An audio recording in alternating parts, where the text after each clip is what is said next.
Growing controversy over a story we've been following here. A teachers' union in an underperforming school district in New York fighting to preserve a decades-old health care plan that covers cosmetic surgery and makes the taxpayers pay for it.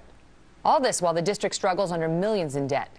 Now a new report showing that in just 1 year alone, they spent nearly $3 million, taxpayer dollars, on procedures like hair removal and liposuction.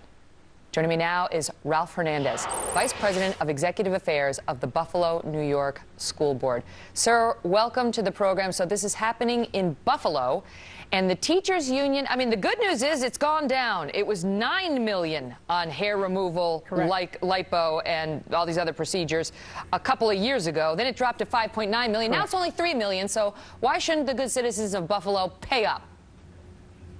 Well, one of the things that we even got better news than that. We've got some reassurances from the leadership of the unions that they will drop the rider, and it's entirely at the next collective bargaining agreement. So it's not an issue that we'll be dealing with, hopefully beyond the next collective bargaining agreement. So. Well, what about 2009 and 2010 and 2011? And why wasn't this renegotiated before? Because Buffalo's struggling and really probably doesn't want to pay $9 million for the lipo of its teachers in a school district where only half the kids are graduating. Yeah, and I agree with that 100%. I think most of us would like to see that money in the classroom. There's no doubt about that. But we have, it is part of the rider is part of the collective bargaining agreement. It is a part of the contractual that if we breach that contract, obviously we're going to find ourselves in court. We're not going to be able to win that because it is a legal document. Did you go back in 09 and 10 and try to renegotiate it? No. I mean, we had a 4-year contract which expired 5 years ago. So this rider has been part of the Buffalo public school system for probably 20 years, I would say.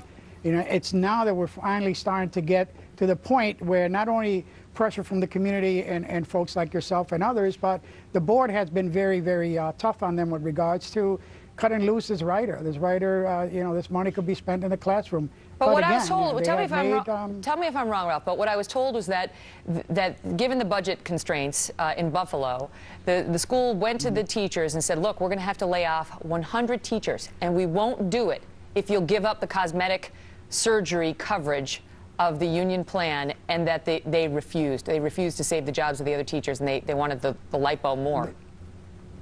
Yeah, that is correct. We did approach the unions last year and the year before that.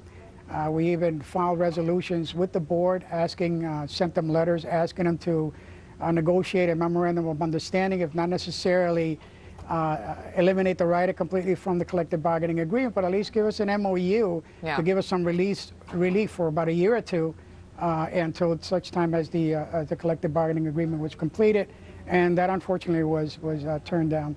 So the only thing we have now is just their word and their commitment that they would drop it at the next collective bargaining agreement. We'll continue to follow it. Good luck, sir.